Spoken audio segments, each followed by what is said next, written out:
Miesha Tate makes her return from retirement, fighting Marion Reneau July 17th. That's right. Cupcake is back, fighting in the UFC. First time since her loss to Raquel Pennington.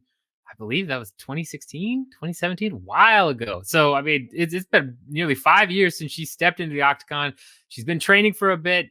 Drake, you and I have talked about in a different video. We saw hints of her saying, looks like she might want to come back. She's looking at making a comeback, and we speculated it might happen or not. I think I gave it a 20% chance. Well, guess that 20% chance hit because she is back officially. Drake, what are your thoughts on this? Yeah, I didn't expect to see this today. Definitely not the news that I expected to see today. But yeah, of course, we saw the footage of her getting back into training. She seemed interested in doing grappling. She openly said that was more likely to do that than, getting back into actually fighting. So, the biggest surprise for me is the fact that she's not doing any grappling at all before getting back in the cage. I mean, I guess she could definitely do a match in the time span from now to that fight, but I figured we would have that lined up, before she was to fully take the plunge back into MMA. So, yeah, this is definitely surprising. I don't think it's something that is probably surprising to most people is the fact that oh, it is with the UFC. We knew at the time that we talked about it the first time, Pat, that she was still under contract with the UFC. They just freeze the contracts. So, you're pretty much, when people retire, they're still technically with the UFC until something happens where they agree to part ways or what have you.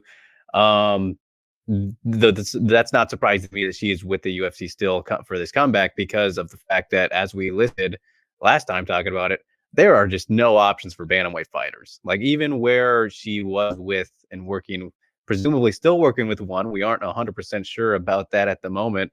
But I know that as of at least yesterday, she was with one. So that makes things very interesting how um, who knows if they even knew? There's a lot of speculation about what's going on there that we don't have answers with yet. But even one, for example, they don't have a division for her to fight, and they would have had to bring people in, which would have been all that much harder during this time period. So if she was going to fight anywhere, it almost had to be the UFC. So here we are. She's kind of taking on Marion Reneau, which that's probably the best fight that you could give her in terms of a top 15 opponent.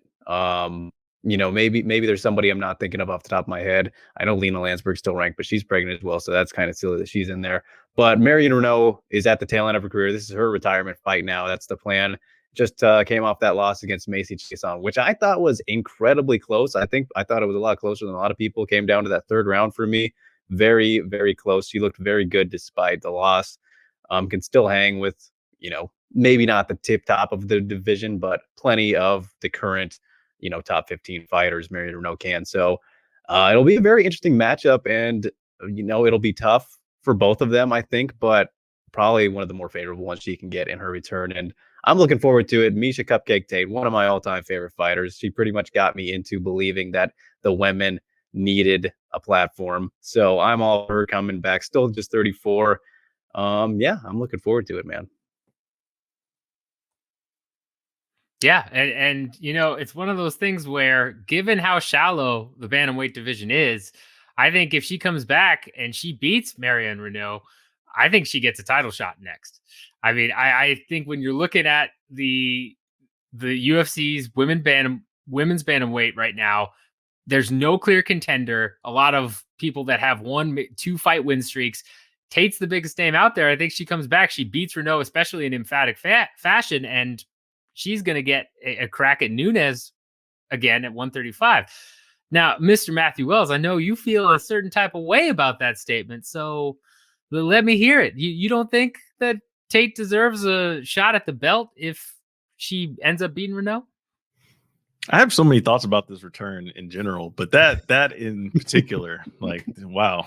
I mean, is this like the surprise return guest at WrestleMania? Like, coming back for the July Summer Classic in the UFC. What is she coming back for a long-term thing? Is this a one-off? We don't know, right?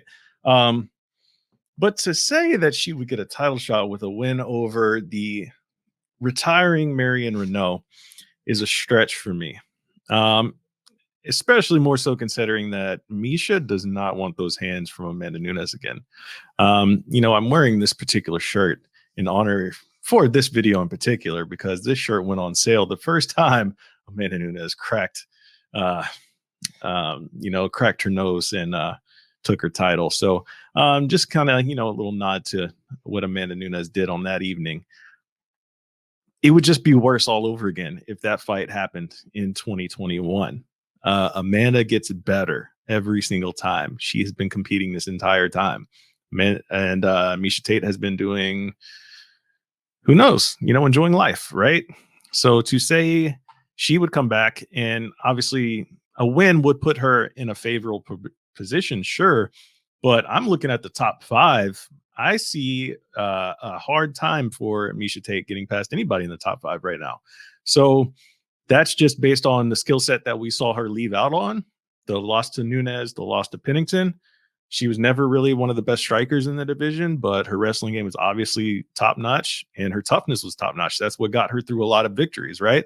She was able to withstand a lot of her opponents and really just kind of wear them out, put her head in their chest and just grind them out with her wrestling ability. The way she won against Holly Holm was incredible still, like one of the best, craziest comebacks at the time, right? If she didn't get the finish, that fight was going to be a draw. So she had to get a finish, and she miraculously pulled off this crazy submission and, put Holly Holm to sleep. So Miesha is capable of doing great things, but to say that she would come back and, earn a title shot and be successful in that is a stretch for me. I got to see what she looks like against Marion Reneau, who is a better striker. So if she's able to go out there and kind of stifle what Marion Reneau is able to do, like Drake was saying, yeah, that was a loss for Reneau, but she still looked good in the loss. It's tough for me. So I mean, I got to see how it all falls out. But yeah, I don't like her chances at winning a title in 2021. Okay, that's fair. Although I just want to point out, I never said she'd win a title. I said she'd get a title shot. I'm thinking business perspective, right? She's the biggest name in the division by far when she comes back. And given the state of that division right now, where again, you don't have, you have people that deserve it more based on being more active, longer win streaks, things of that nature. But in terms of a clear-cut number 1 contender, no one stands out at 135 at the moment. And so I think Tate comes back and wins. Yeah, shots fired to Holly Holm. Yeah, sure. That's true. That's true.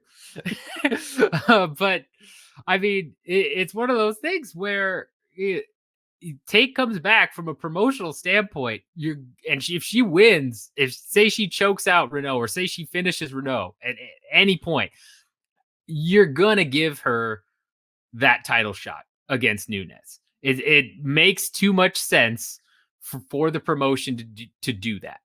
I don't think that Tate's going to be able to hang with Nunes. I think you're right there. If that ever comes to fruition, we do predictions, unless she looks like a completely revitalized fighter and comes out the gate looking brand new. I think Nunes is, as you mentioned, Matt, in a league of her own at this point. But what else would you do with Tate besides give her a title shot to try and boost up Nunes more, who at the moment is running through people, and in the back, people are saying, well, yeah, you look at the record of Megan Anderson, look at the record of Felicia Spencer. The Tate is a pioneer of women's MMA.